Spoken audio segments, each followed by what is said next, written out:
It's 1974, and deep in the jungles of Lubang Island in the Philippines, an extraordinary story is unfolding that will both baffle and inspire the world. When Second World War raged across the globe, Japan sent thousands of soldiers into battle armed with unshakable loyalty and faith in their mission. Among them was Hiroo Onoda, an intelligence officer specially trained in guerrilla warfare. In December 1944, Onoda was deployed to Lubang Island with orders to defend it at all costs, and there was one condition. He was never to surrender, no matter what. As the war came to an end, less than a year later, for Onoda, it didn't. Cut off from communication and deeply entrenched in the island's dense forests, Onoda and his small group of comrades believed that the news of Japan's surrender was nothing but enemy propaganda, a ruse to trick them into laying down arms. For Onoda, surrender was unthinkable. True soldiers never gave up, ever.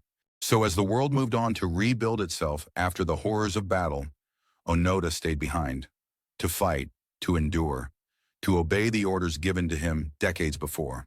Months turned into years, and his comrades slowly vanished. Some fled, others passed away, and Onoda was left alone.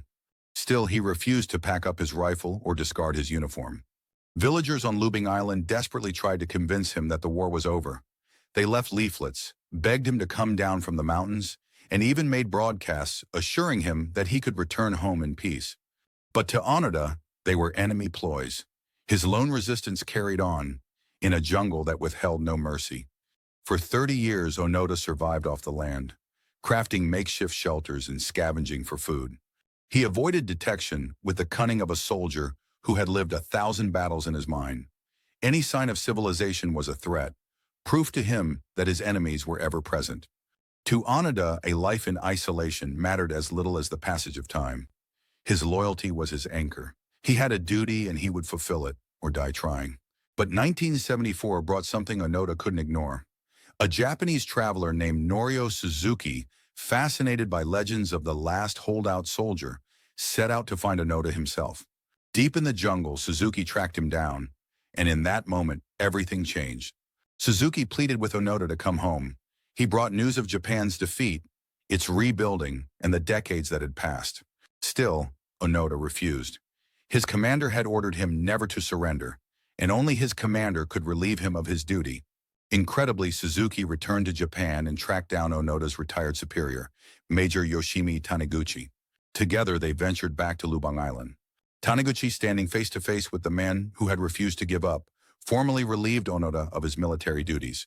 On February 20th, 1974, Hiroo Onoda emerged from the jungle for the first time in nearly 3 decades. Wearing his neatly preserved uniform, sword in hand, he officially surrendered. To the world, it was an act of both baffling stubbornness and unwavering devotion. To Hiroo Onoda, it was simply the fulfillment of his orders. His return to Japan was bittersweet. He had sacrificed decades of his life for a war that had long since ended. Yet his story became a symbol of resilience, loyalty, and an unwavering belief in duty, no matter how misguided it may have been. Onoda would go on to write his memoirs, reflecting on his years in the jungle and the lessons they gave him. Hiroo Onoda was not just the man who refused to surrender. He was a mirror to the extremes of human conviction, a reminder that the boundaries of resilience are as powerful as they are fragile. And his legacy? It endures, urging us to question what it means to hold on and when to let go.